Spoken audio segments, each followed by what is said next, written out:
Hello, friends. Debbie Birdsmith here with another snippet. And some of you have been joining me on um, uh, the series on nothingness that we've been doing on Sunday nights. And so I thought I'd read a little snippet from the writings about nothingness and what Jesus has to say to Luisa. Now, this is from Volume 2 on August 7th of 1899 about our nothingness. So Louisa begins, this morning, my lovable Jesus was not coming. After much waiting and waiting, finally he came. My confusion and annihilation was such that I was unable to tell him anything. Jesus said to me, the more you annihilate yourself and come to know your nothingness, the more my humanity, unleashing rays of light, will communicate to you my virtues. I said to him, Lord, I'm so bad and ugly as to be horrifying to myself. What must I be before you? And Jesus, if you are ugly, I'm the one who can make you beautiful. And in the act of saying this, he sent a light from himself to my soul, and it seemed that he would communicate his beauty to it.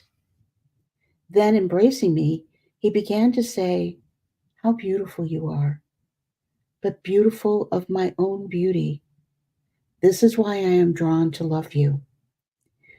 Who can say how confounded I remained more than ever, but may everything be for his glory. I particularly liked this little snippet because it is so simple. And honestly, although when I first came into the divine will, I thought, what is this? I can't understand any of this. Because I didn't understand the divine language, the mystical language. But Jesus says, the more you annihilate yourself and come to know your nothingness, the more my humanity, unleashing rays of light, will communicate to you my virtues. Well, what gets in the way? We do. It's that simple. He says, the more you annihilate yourself and come to know your nothingness, what we can do with our own will is nothing. You know, I'm reminded of St. Thomas Aquinas. And St. Thomas Aquinas, many of you will know, he wrote the Summa Theologica. He's considered one of the greatest, maybe the greatest mind in the history of the church. He wrote many, many volumes, many, many tens of thousands of pages on very deep mysteries of God. And toward the end of his life, he had a vision. And we don't really know what the vision was. But when the vision ended, after that, he never wrote another word. Not another word. And he said, everything I've written, after what I've seen, everything that I've written is straw. It's nothing. It's worthless. Burn it up. Because God is so great that we cannot even begin to envision him. I can't imagine how much God dumbs things down for us so that we could try to understand it. But what he's saying here is your humanity, your own thinking and your own reasoning, your own, you trip yourself up. I can't come in and help you because you still want to drive the boat. You still want to be in charge. You still want to be making the decisions and figuring things out. You want to keep depending on yourself.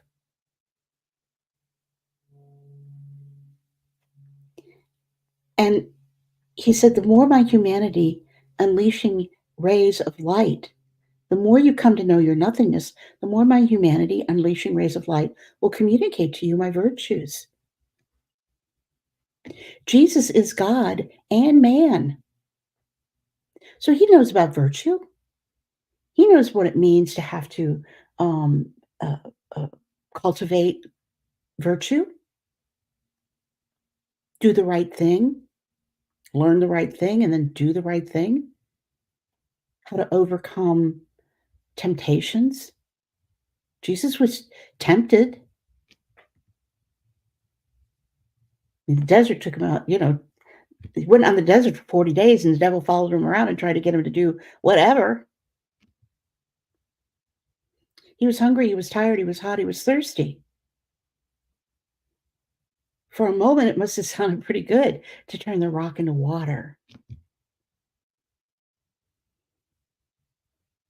But he says, in the understanding, if you will just let it go, live in his will, not your own, he will instill these virtues in us. He's talking about these rays of light that communicate to you my virtues. Now, we hear a lot in the writings about light. There's very, very much written about light. And this light is really a symbol of the spirit, a symbol of enlightening our minds and our souls.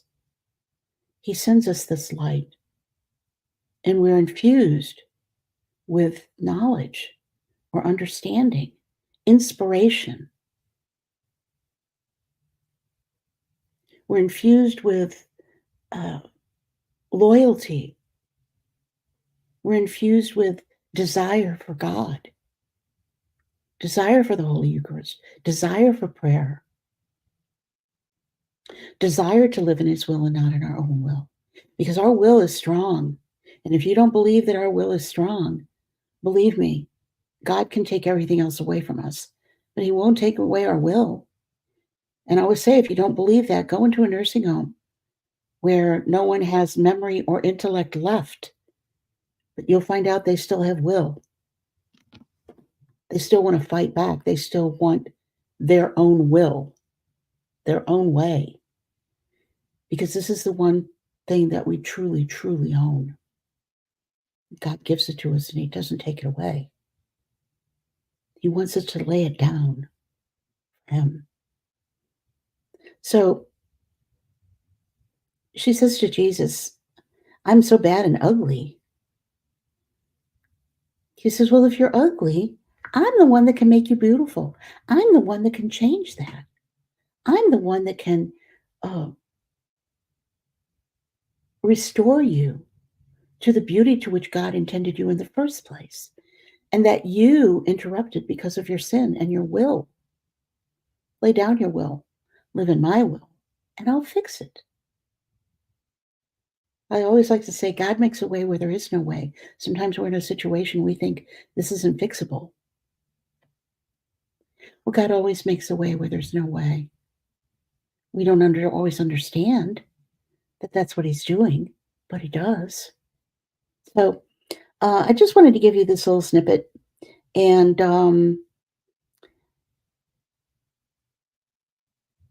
in the end, Jesus said to Luisa, he said, how beautiful you are, but beautiful of my own beauty.